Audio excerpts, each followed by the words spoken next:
Why do abusers abuse? Why do abusers abuse? It is a frequently asked question with no simple answer. Some abusers were abused as children, while others witnessed the abuse of a parent. Some were raised with the idea that entitlement, aggressiveness, control, and power over others is normal.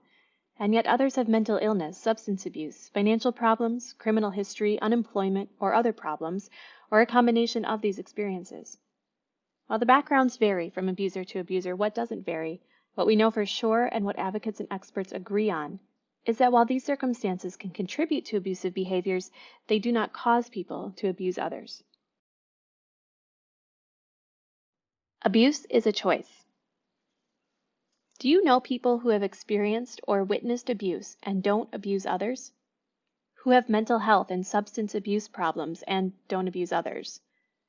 Or were raised in less than ideal environments and don't abuse others? Surely you do, which makes it easy to see abuse is a choice. The motivation to abuse varies. Generally, abusers use abusive tactics to gain and keep control over a partner for personal benefit. An abuser wants their victim to comply with their demands, cater to them, and let them have their way, gaining unlimited access to a victim's money, time, attention, caretaking, labor, and body, stopping their victim from actions they believe betray them, and keeping the victim's life centered around the abuser.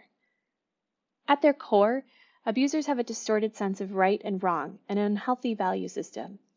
Their behavior is primarily conscious. They act deliberately, often systematically. Contrary to many beliefs, abusers do not lose control or fly off the handle. The abuse is not an accident. Instead, abusers often think abuse is acceptable, warranted, deserved. Most importantly, however, is that abuse is never the victim's fault. It is never deserved. It is never justified. Abuse does not happen because of something a victim did or didn't do, and rarely is there anything a victim can do to change an abuser's behavior. Can you fix it? In a word, no. The odds of a victim preventing an abuser from continuing to abuse are about as low as winning the lottery. Even batterer treatment programs, chock full of professional know-how and experience, struggle with permanently rewiring an abuser's beliefs, thoughts, and actions. Nonetheless, it is common for victims to valiantly try to fix an abuser by modifying their own actions while holding out hope for change. And why not? Abuse happens between intimate partners, and what normal person in a relationship doesn't try to make things better? That, plus, for victims, a repeating pattern of abuse can be confusing, as it often has periods of normalcy or much less violence. The pattern can be a little different for each person, but the concept is that first there is tension, where the victim becomes fearful and feels the need to placate the abuser. Then comes an incident involving some type of abuse. That's followed by reconciliation, where the abuser apologizes, gives excuses, blames the victim, or denies the abuse happened. Finally, there is calm and normalcy where no abuse is taking place. And then, as hope seems warranted, the tension resurfaces and the pattern repeats. Excuses, excuses. There is no excuse for abuse, but that won't stop abusers from making them and trying to convince victims that the abuse is the result of something other than personal choice. Excuses that abusers commonly use include, "I'm just so stressed," "I was having a bad day," "I was drunk," "I was abused as a child," "I was joking," "You made me upset," "It won't happen again," "I didn't mean to hurt you," "You deserved it," "You know what sets me off," "You're just as bad as me," "You know I have an anger problem," "It didn't happen like that." Abusers may give these and countless other excuses for their behavior, but these excuses should never be reasons why a victim tolerates abuse. Instead, the excuses should be warning signs that their partner is not accepting accountability for their actions and that abuse is likely to continue and intensify. More warning signs.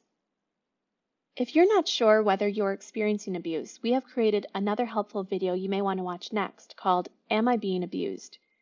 You can find it at domesticshelters.org/videos. It's also important to be aware of red flags in a partner, which, in conjunction with one another, can indicate the person is more likely to be abusive.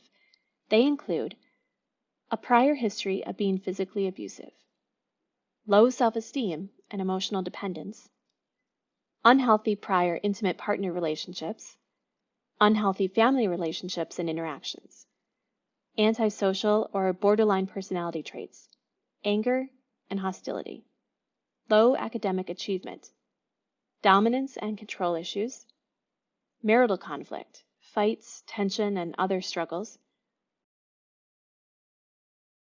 being a prior victim of abuse, aggressive or delinquent behavior as a youth, a history of experiencing physical discipline as a child, a belief in strict gender roles, having few friends and being isolated from other people, heavy alcohol and drug use, depression, unemployment, low income, and economic stress, experiencing poor parenting as a child, and perpetuating psychological aggression.